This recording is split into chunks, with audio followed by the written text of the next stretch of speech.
Warren, how would you define true success? Well, I've said many times that if you get to be 65 or 70 and later, and the people that you want to have love you actually do love you, you're a success. I've never seen anybody that reaches that age. I mean, I'm not talking about somebody that's in extreme poverty or pain or something, but I've never seen anybody that, if they have a lot of people that love them, that is other than happy. And I've seen some very, very wealthy people that they give testimonial dinners to and name schools after and everything. Nobody loves them, you know. Their own kids would say, he's in the attic, you know. They never came. What are, say, 3 pieces of advice you would give to people who are looking to succeed in business? Well, by far the best investment you can make is in yourself. I mean, for example, communication skills. I tell the students that come that they're going to graduate schools and business, and they're learning all these complicated formulas and all that. If they just learn to communicate better, both in writing and in person, they increase their value at least 50%. You know, I mean, if you can't communicate, somebody says, you know, it's like winking at a girl in the dark. Nothing happens, you know, basically. And you have to be able to get forth your ideas, and that's relatively easy. I did it myself with the Dale Carnegie course. Some people wish I'd taken a shorter course now in terms of my talking later on, but it's just hugely important. And if you invest in yourself, nobody can take it away from you. I mean, the second thing, which I'll get a certain criticism for not living it, but I do tell those students, you know, that if I gave you a car and it'd be the only car you get in the rest of your life, you take care of it like you can't believe. Any scratch, you'd fix that moment. You'd read the owner's manual. You keep a garage and do all these things, and you get exactly one mind and one body in this world. And you can't start taking care of it when you're 50. By that time, you'll have rusted out if you haven't done anything. So you should really make sure that you just remember that you just got one mind and body to get through life with and to do the most with it. What about life advice? Well, life advice is, you know, the most important thing, aside from the things I've talked about already, is really who you associate with. You want to associate with people that are better than you are. I mean, basically, you'll go in the direction of the people that you associate with, and you want to have the right heroes. You want people, if you want to emulate somebody, you better pick very carefully who you want to emulate. And when, obviously, you can't pick your parents. They're going to have an enormous influence on you, but you don't get a choice on that. But you get choices as you go down the line, and who you admire, who you want to copy, and the most important for most people in terms of that decision is their spouse. It's also important in terms of a partner in business, but the partner in life is the most important one. You want to pick a spouse that's better than you are, and then he or she, and you hope they don't figure it out too fast. Great.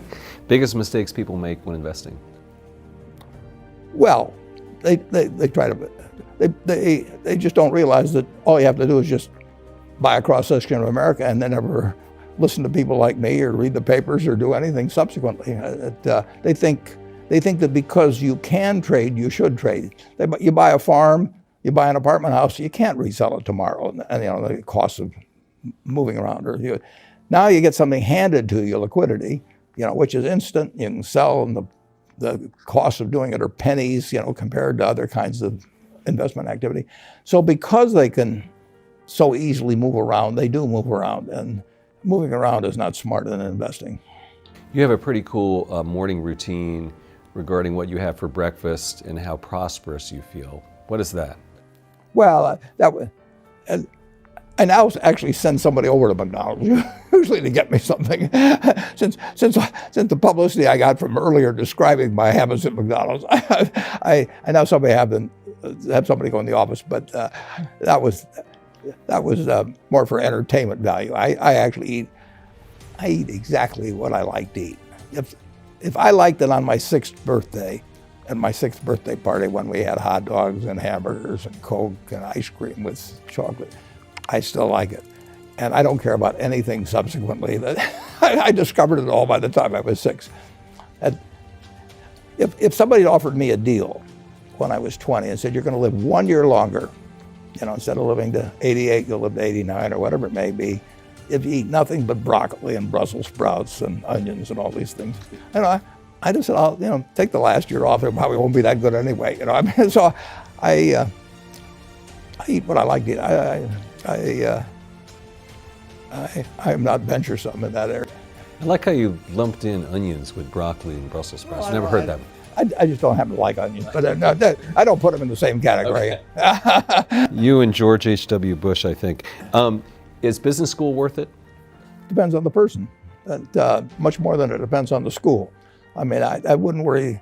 Some people are going to get a lot out of advanced education, and some people are going to get very little. And I don't even think it's important that every person go to college at all. I mean, we have all kinds of jobs at 70 or so thousand a year, or 80,000 a year that college training is not of use. And I actually was not keen on going to college myself. Yeah, my dad kind of jollied me into it. He could get me to do anything. But if they'd had an SAT test in those days, he would have taken the test for me. but because I